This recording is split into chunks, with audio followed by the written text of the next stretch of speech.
He gasped for air as the concrete scraped his face. The officer's knee pressed harder into his back, ignoring the small crowd forming around them. "You fit the description," the officer hissed, twisting the young man's arm. In the distance, the flashing lights of more squad cars approached. He tried to speak. "I work here," he said hoarsely, his face pinned to the sidewalk. The officer just laughed. What he didn't know, the man he was brutalizing was the owner of the entire building. "Subscribe and tell us where you're watching us from." The heat rose off the pavement in shimmers as Malik Carter parked his Tesla behind the massive glass tower of Carter Financial Holdings in Atlanta, Georgia. Despite the expensive suit clinging to his frame and the briefcase in his hand, he knew better than to assume he could move through the world unbothered. Still, today was important. He had just closed a multi-million-dollar investment deal, and tonight, the board of directors would gather upstairs to celebrate. It should have been one of the proudest days of his life. Malik adjusted his tie and crossed the lot toward the private employee entrance. A white security patrol SUV rolled slowly past him but didn't stop. He noticed the way the driver craned his neck, studying him. He kept walking. Smooth, professional, unthreatening. He barely made it 5 steps before he heard the screech of tires behind him. "Hey, you. Stop right there," barked a voice. Malik turned, startled. A uniformed police officer, sweating under the Georgia sun, stormed toward him. His hand hovered over his holstered taser. "Is there a problem, officer?" Malik asked calmly, already knowing there was. "What are you doing back here?" the officer demanded, ignoring Malik's open palms and formal appearance.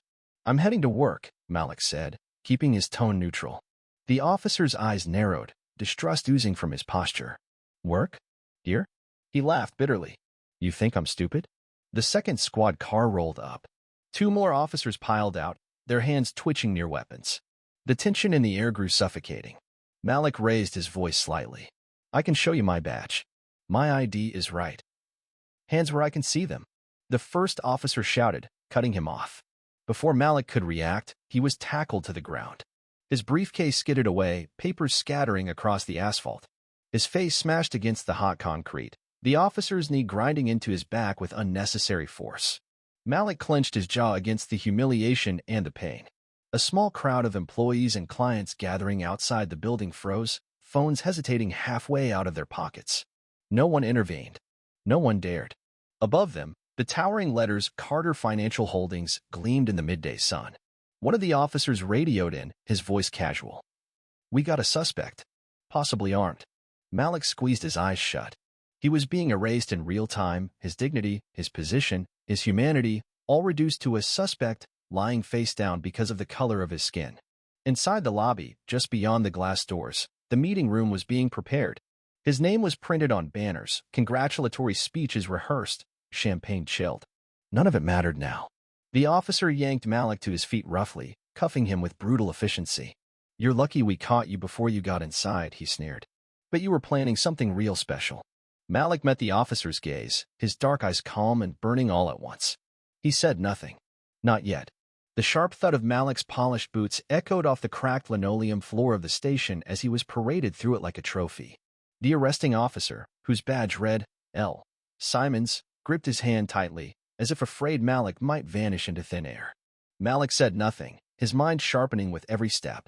He caught the curious glances of the other officers, the casual smirks, the raised eyebrows.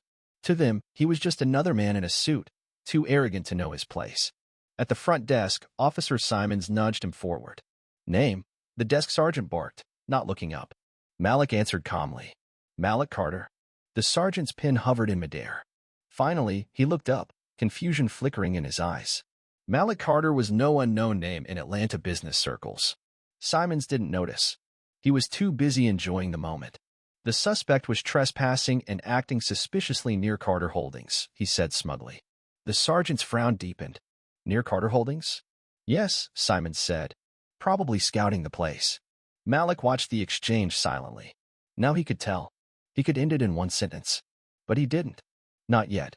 He wanted to see how deep a hole they could dig. The sergeant scribbled idly on the intake form, oblivious to Malik's gaze, the gaze of a man who knew exactly where this road would end. They had stripped him of his phone, his wallet, his dignity, all with the efficiency of a system trained to accept guilt first, humanity second. "Sit down," Simons ordered, pushing Malik toward a bench near the holding cells. The room hummed with fluorescent lights and the low murmurs of tired officers filling out endless paperwork. Somewhere, a printer jammed and beeped angrily. Malik sat with his wrists cuffed in front of him, the cold metal biting into his skin. Across from him, a teenager with a bloody lip stared at the floor, avoiding his gaze. Malik exhaled slowly. An hour ago, he was preparing to sign documents that would triple the value of his company. Now he sat in handcuffs, labeled, discarded. And not a single person even asked for proof. Officer Simon swaggered past him, laughing with another cop about getting one before he gets away. Malik shifted slightly, the weight of his cuffed hands a grim reminder of the price of underestimation.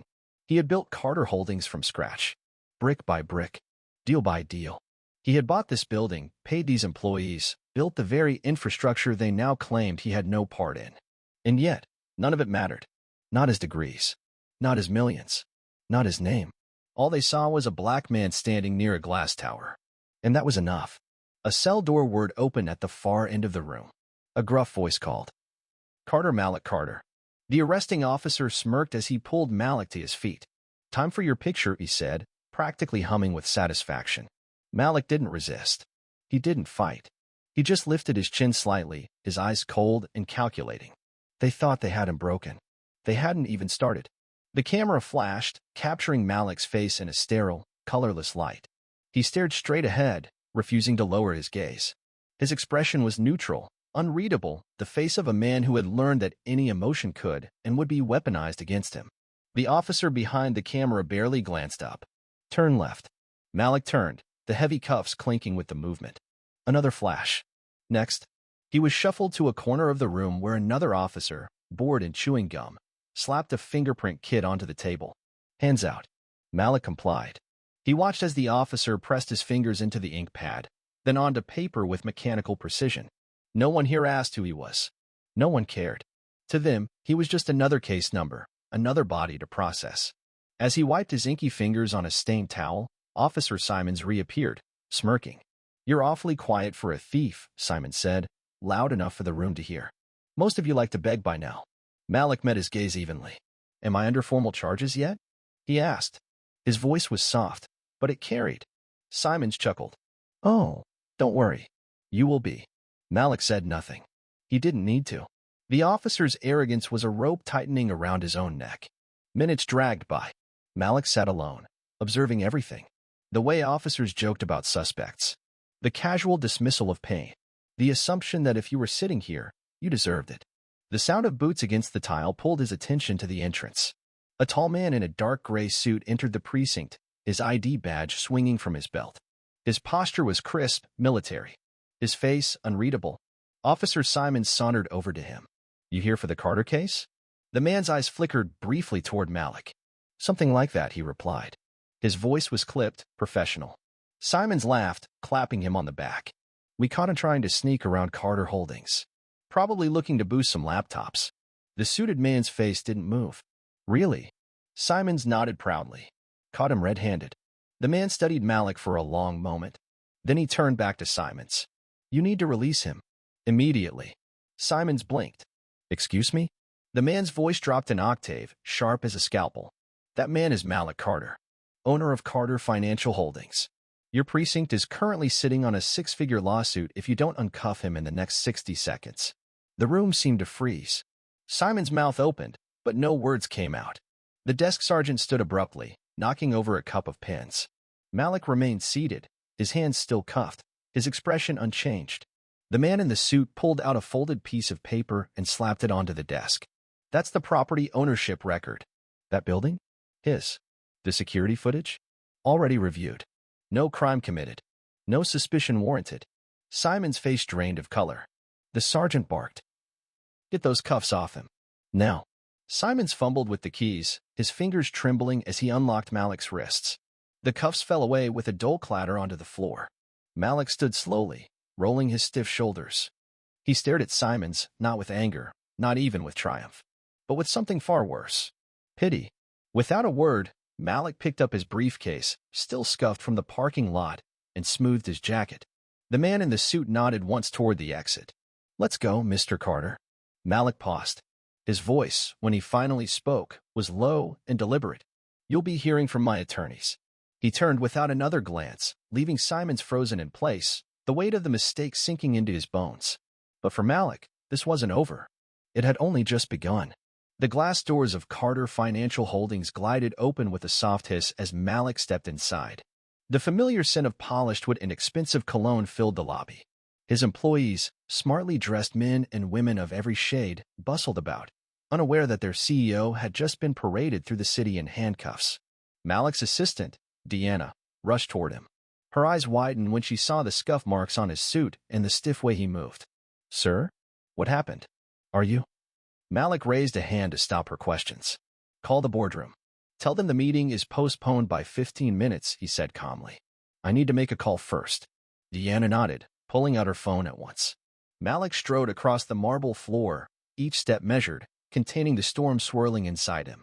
He entered his private office, closed the door softly behind him, and pulled out his personal cell from the hidden pocket of his briefcase, the one the officers hadn't found. One number. No hesitation. The line connected immediately. "This is Harris. It's Malik. Initiate code black. Full coverage.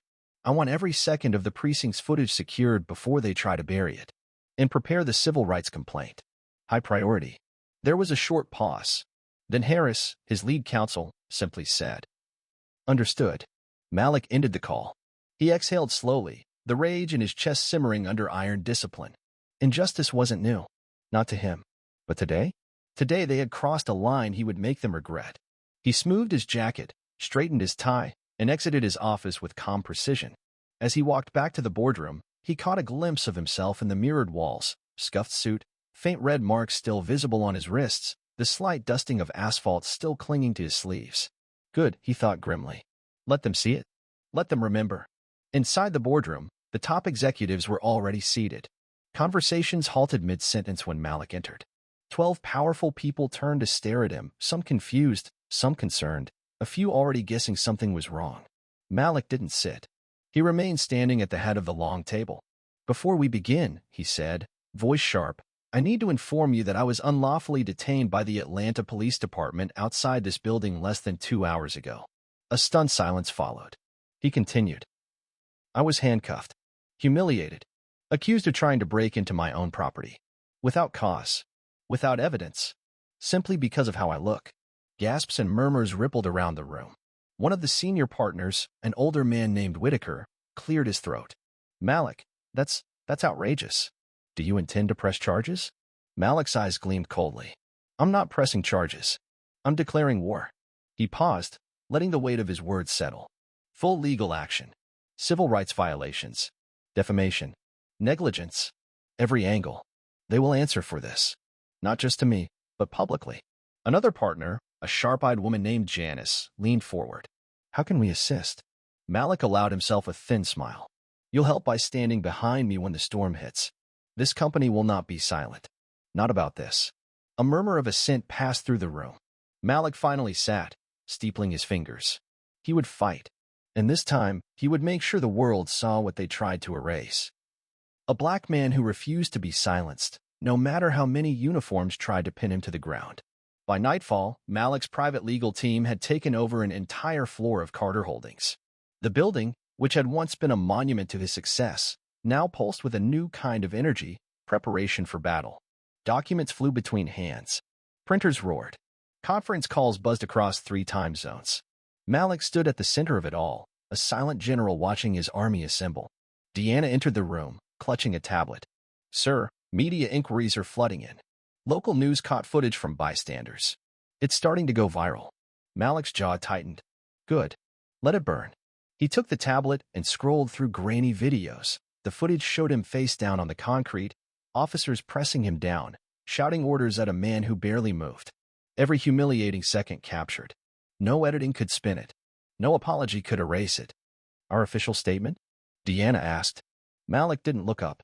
No comment. Yet, timing matters more than outrage. He turned away, thinking, calculating. For years, he had endured quiet indignities. The security guards who followed him through stores, the investment partners who looked surprised when they realized he was the CEO, the whispered assumptions that he was lucky rather than brilliant. He had let it slide. For survival.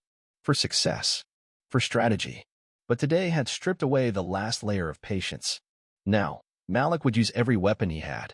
And he had more than they realized. He had built political connections through silent donations. He sat on advisory boards for major banks. He had judges who owed him favors. And he understood the law better than most attorneys wearing $1,000 suits. Malik Carter was not just a businessman.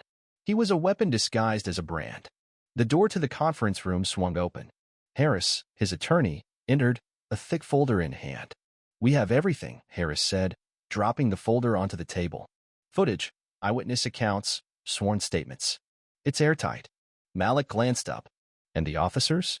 Harris's smile was razor-sharp. "Backgrounds riddled with complaints. Excessive force. Racial profiling. All swept under the rug until now." Malik's fingers tapped the table thoughtfully. "When this breaks, I don't want a settlement." Harris nodded. "Understood. You want careers ended. Systems exposed." Malik stood slowly, his shadow stretching across the polished table. "I want them to feel, for once, what it's like to answer for their actions. No hiding.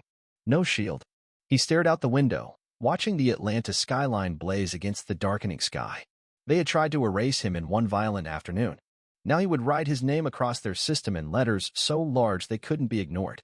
His voice, when he spoke again, was quiet but lethal. "Tomorrow morning, file the suit. Name every officer. Name the precinct. Name the city. And make sure the headlines say it loud. Black CEO arrested outside his own company. Files $25 million civil rights lawsuit." Harris grinned grimly. "It'll be on every screen by noon." Malik didn't smile. He didn't need to. The real fight was just beginning. And this time, he wasn't fighting for survival. He was fighting to win. The sun had barely risen when Atlanta woke to chaos. Every major news outlet had picked up the story. Black CEO arrested outside his own company, files $25 million lawsuit against APD. The headline blazed across phones, televisions, and computer screens like a spark touching dry timber. Malik sat in his office, watching the storm he had unleashed with clinical detachment. News vans lined the street outside Carter Holdings. Reporters clustered around the lobby, desperate for a glimpse, a comment, anything. But Malik stayed silent. Silent and powerful. His attorneys moved swiftly. A press conference was scheduled for noon. Carefully worded statements were released to trusted journalists. Allies in finance and politics quietly called in favors, amplifying the story without Malik having to lift a finger. Inside the police department, the panic was immediate. The precinct captain, a barrel-chested man named Wilkes, slammed his fist on the conference table during an emergency meeting. "How the hell did this happen?" he barked. Officers shifted uncomfortably. No one had an answer. Simons, the arresting officer, sat pale and sweating, the enormity of his mistake crushing him like a weight. "I didn't know who he was," Simons mumbled weakly. Wilkes rounded on him. "You didn't have to know who he was. You follow protocol. You check IDs. You don't tackle someone based on a gut feeling in a parking lot." Simons said nothing. There was nothing he could say. Meanwhile, City Hall was already moving. The mayor's chief of staff placed a trembling call to the precinct. Damage control, effective immediately. Public apology. Internal review. Suspend the officers involved. Wilkes gritted his teeth. It was too late. The damage was already done. And Malik Carter wasn't just another angry citizen. He was a symbol now. A symbol of everything broken in their system. Back at Carter Holdings, Deanna entered Malik's office quietly. "Sir," she said, "I thought you'd want to see this." She handed him a printed copy of an open letter signed by 30 prominent black CEOs and business leaders across the country, expressing their public support. Malik scanned the letter briefly. They understood. This wasn't just about him anymore. It never had been. The intercom buzzed. "Press conference starts in 15 minutes, Mr. Carter," Harris's voice said crisply. Malik stood, adjusting his tie with steady hands. Deanna hesitated, then spoke softly. "Are you ready for this?" Malik looked at her, his gaze unwavering. "I was born ready." He moved through the halls toward the conference room. Employees lined the corridors, standing silently, watching him pass. He could see it in their faces: anger, hope, pride, fear. He didn't slow. He didn't hesitate. At the conference room doors, Harris waited, holding a folder with talking points Malik didn't need. Malik simply nodded. He didn't need a script. The doors opened. Flashbulbs exploded. Reporters shouted questions, their voices a crashing wave of chaos. Malik stepped to the podium, calm amid the storm. He adjusted the microphone slightly. His voice, when it rang out over the room, was clear and razor-sharp. "My name is Malik Carter. I am the owner of Carter Financial Holdings. 2 days ago, I was unlawfully arrested outside my own building because of the color of my skin." He paused, letting the words sink into every microphone, every camera, every mind. "And I am here to say, enough." The room went dead silent. Malik looked straight into the sea of cameras and spoke the words that would become a rallying cry across the nation. "Justice isn't requested. It's demanded. And starting today, we demand it." The backlash from Malik's press conference was immediate and vicious. Within hours, anonymous sources began leaking to local news stations. Whispers of Malik's aggressive behavior during the arrest, false claims of uncooperative attitude, and even suggestions that he had provoked the officers started circulating. It was textbook, predictable, and Malik had been ready for it. In his office, Malik reviewed a fresh dossier compiled by his private investigators. The precinct had tried to build a false narrative overnight, but their lies unraveled under scrutiny. Security footage showed Malik calmly cooperating. Witness statements, verified and notarized, confirmed he had been assaulted without cause. Bodycam footage, once obtained by legal demand, showed Officer Simons mocking Malik, not a hint of professionalism in his voice. Every lie they told collapsed under the weight of recorded truth. Harris entered the room, a grim look on his face. "They're desperate," Harris said. "They're trying to paint you as combative in the arrest report." Malik gave a cold smile. "Let them. Every lie they tell makes our case stronger." But behind his calm exterior, Malik understood the danger. This was no longer just about the officers. The entire system was closing ranks to protect itself.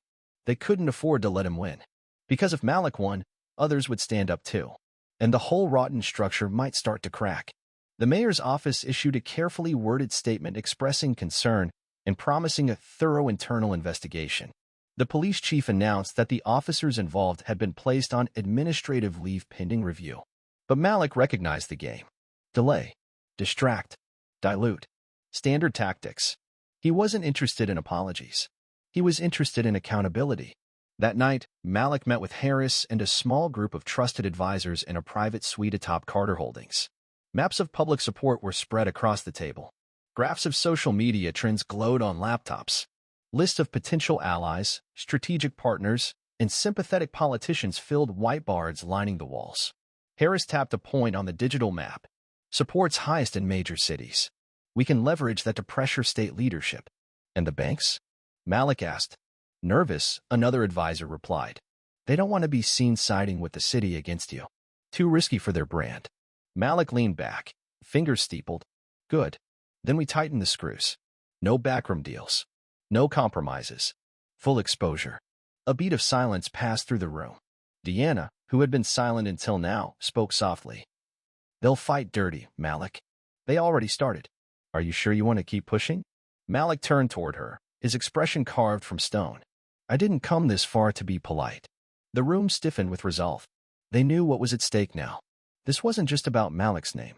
It was about every name erased in silence. Every handcuffed body that never got a podium or a lawyer. Malik stood and walked to the wide windows overlooking the city. The lights below blinked like stars, beautiful and indifferent. He saw it clearly now. He wasn't just fighting for himself. He was fighting for the thousands who never got their story heard. His reflection stared back at him, battered but unbowed. "Let them fight," Malik said quietly. "I'm not backing down." And outside, in the dark heart of Atlanta, forces he couldn't yet see were gathering against him. The first attack came at dawn. A fake news story splashed across social media, claiming Malik Carter had a criminal record from his teenage years, fabricated mugshots, doctored police reports, even anonymous witnesses claiming he'd been involved in gang activity. Within hours, hashtags trended. Hashtag fake CEO. Hashtag criminal Carter. It was brutal, and it was deliberate. Malik stood at the head of a private war room inside Carter Holdings, watching the smear campaign spread like wildfire. Deanna placed a tablet in front of him, displaying the false articles. "They're trying to bury you," she said grimly. Malik's face was unreadable. "Let them. They're digging their own graves." Harris entered, his voice clipped. "We've already filed emergency defamation suits against every outlet that ran the story without fact-checking.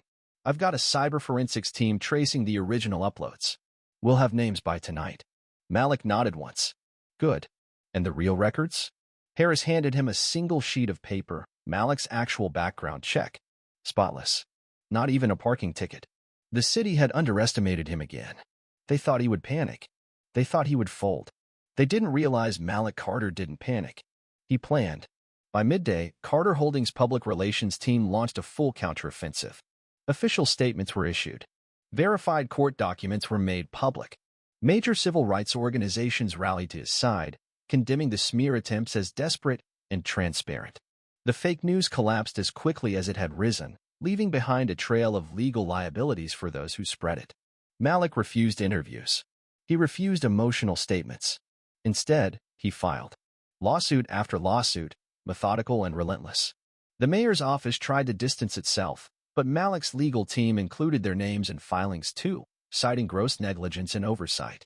Meanwhile, Officer Simons officially resigned under medical leave. Unofficially, he had been forced out. But Malik wasn't done. He wasn't interested in a single resignation. He wanted systemic change. He wanted confessions. That evening, Harris brought him a file. You need to see this. Inside were private emails leaked from within the precinct, correspondence between officers mocking Malik, discussing teaching him a lesson for acting above his place. Malik read them slowly, a cold fury building with every word. Are they authenticated? He asked. Harris nodded. Absolutely. Malik closed the folder carefully. Then we move forward. Full civil rights violations suit. Pattern and practice claim.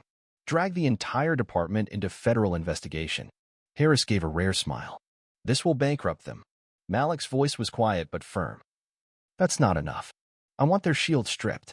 I want every one of them answering questions under oath. No settlements. No confidentiality agreements. Full exposure. Across the city, officials scrambled, lawyers whispered, reputations trembled. They thought they had targeted a lone man. They hadn't. They had provoked a movement. Malik leaned back in his chair, watching the city skyline glitter against the night. He wasn't fighting for revenge. He was fighting to make sure they never did this to anyone else again. And now? Now they were the ones afraid. The first court hearing drew national attention. Camera crews swarmed the courthouse steps. Protesters and supporters lined the streets, their chants echoing against the marble columns. Malik arrived in a dark suit, his posture straight, his face calm. Every step he took radiated controlled power. No entourage. No bodyguards. Just Malik Carter, walking into battle alone. Inside the courtroom, the tension was thick enough to choke on.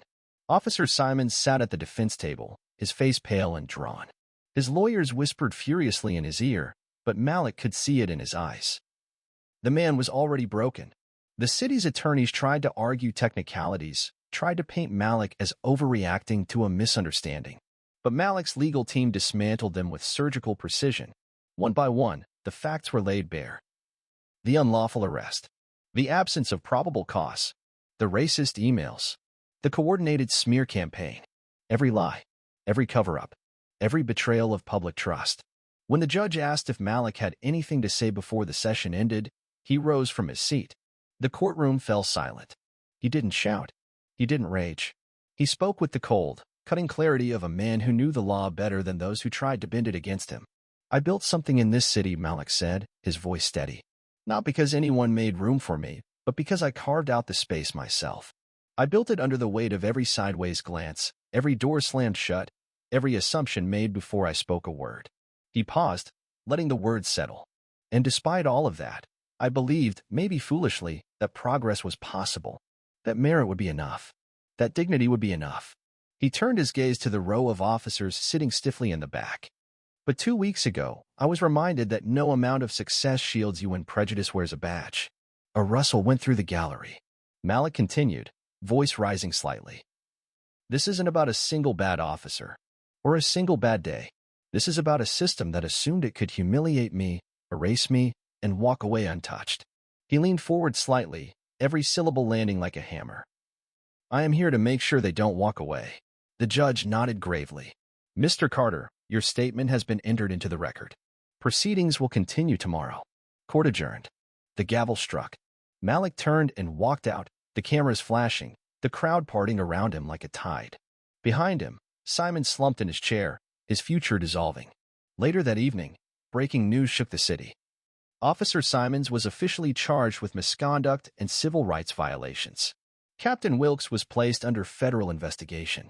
Several city officials announced sudden retirements for personal reasons. The empire that had crushed countless lives was finally crumbling, not with a roar, but with a series of desperate, silent retreats. But Malik knew this wasn't the end. The real victory would only come when accountability was permanent, when silence was no longer an option. And tomorrow, he would deliver the final blow. The final hearing was held in the largest courtroom the city could offer. Every seat was filled. Reporters, activists, politicians, ordinary citizens who had followed Malik's battle from the first humiliating moment in that parking lot to this day of reckoning. At the front of the courtroom, Malik sat alone. No legal team flanking him. No allies at his side. By choice. Because this fight had always been personal. The judge entered, his expression solemn. He glanced at the thick stack of evidence submitted over the past weeks. Videos, emails, sworn affidavits, body cam footage. There was no question of guilt. Only a question of consequence. The courtroom rose as the judge delivered the ruling. This court finds that Malik Carter's civil rights were egregiously violated. Officer Leonard Simons is found guilty of unlawful arrest, racial profiling, and falsification of official documents. Captain David Wilkes is found guilty of obstruction of justice. The city of Atlanta is held liable for systemic negligence and ordered to pay full damages. $25 million in punitive damages. Public apologies mandated. Mandatory federal oversight of the entire precinct. The gasps from the gallery were audible. Simons buried his face in his hands. Wilkes stared at the floor, a hollow shell of a man. City officials sat frozen, their careers shattered in a single afternoon. Malik remained seated, unmoving. Victory wasn't a roar for him. It was a quiet, cold restoration of what should never have been taken. Outside, as he descended the courthouse steps, reporters surged forward, microphones raised like weapons. "Mr. Carter, how do you feel after the verdict? Will you be using the money to fund further activism? What message do you have for the young people watching you?" Malik stopped. He didn't smile. He didn't grandstand. He simply said, "Let them remember this. They tried to erase me with handcuffs." He glanced back at the courthouse towering behind him. "And I answered with the law." Then he walked down the steps, one slow, deliberate step at a time, leaving the flashbulbs and the chaos behind. Later that night, alone in his office, Malik stood by the window overlooking Atlanta's skyline. The city lights shimmered against the night like distant stars. He pressed his hand lightly against the glass, feeling the coolness seep into his skin. This wasn't just his victory. It belonged to every black man and woman who had ever been profiled, humiliated, ignored. It was proof that one man, alone, determined, unflinching, could break a system's silence. He would use the settlement not to enrich himself, but to create scholarships, fund legal aid clinics, and train a new generation of warriors armed with knowledge, strategy, and unbreakable will. Because Malik Carter understood. Power wasn't in wealth. It wasn't in titles. It was in refusing to bow. It was in standing tall, even when the world tried to chain you down. And tonight, under the silent witness of the stars, Malik Carter stood taller than he ever had before. He had fought alone. He had won alone. And the system would never forget his name. Share your thoughts in the comments below, and don't forget to like and subscribe for more stories that inspire action and hope.